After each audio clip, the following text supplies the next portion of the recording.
Portland Place. The next day, all of London talked about the shares of the California gold mine. I stayed in my hotel and said to everyone who came to me, "Yes, I know Mr. Hastings. He's a very honest man, and I know the gold mine, because I lived in the California gold country. It is a mine of great value." People were now interested in buying the shares. I spent every evening with Portia at the American ambassador's house. I didn't tell her about the shares and the mine. It was a surprise. We talked about our love and our future together. Finally, the end of the month arrived. Lots of rich Londoners bought the shares of the mine. I had $1 million of my own in the London and County Bank, and Lloyd did too. It was time to meet with the two old gentlemen. I dressed in my best clothes, and I went to get Portia. Before going to Portland Place, Portia and I talked about the job and the salary. "Portia, you are so beautiful. When the two gentlemen meet you, they'll give me any job and any salary I ask for." Henry, please remember that if we ask for too much, we will get nothing. Then what will happen to us? "Don't be afraid, Portia." When we arrived, the same servant opened the door. There were the two old gentlemen having tea.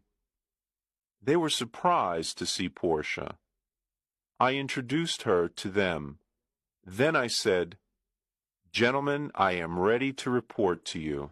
"We are pleased to hear this," said one gentleman.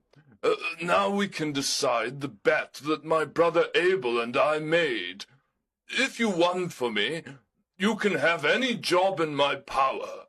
Do you have the £1,000,000 note?"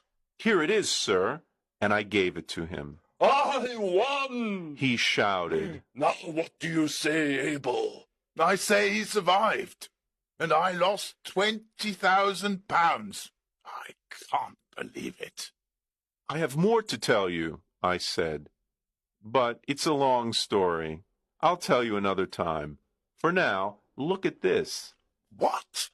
A certificate of deposit for £200,000? Is it yours?" "It's mine. I earned it by using the banknote you lent me for a month." "This is astonishing. I can't believe it." Portia looked at me with surprise and said, Henry, is that really your money? You didn't tell me the truth. "No, I didn't, but I know you'll forgive me." Don't be so sure. You told me a lie, Henry. "Dearest Portia, it was only for fun. Come, let's go now," "But wait, my gentleman said. I want to give you the job and the salary you choose." Thank you with all my heart, but I don't want the job." Henry, you didn't thank the good gentleman in the right way. Can I do it for you? Portia said. "Of course you can, my dear." Portia walked to my gentleman, sat on his lap, and kissed him on the mouth. Then the two old gentlemen shouted and laughed. I was amazed.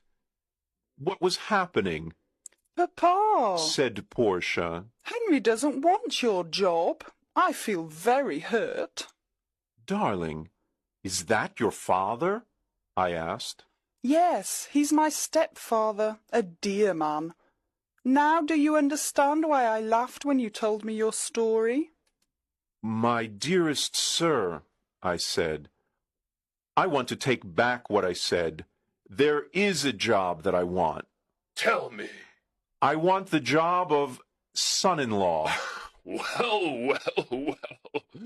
But you were never a son-in-law before. Do you know how to do this job? Try me, please. Try me for 30 or 40 years, and if... All right. Take her. Were Portia and I happy? There aren't enough words in the dictionary to describe our happiness. When the Londoners heard the whole story of my adventures with the banknote, they talked of nothing else. Portia's father took the banknote back to the Bank of England and cashed it. Then he gave us the cancelled banknote as a wedding present.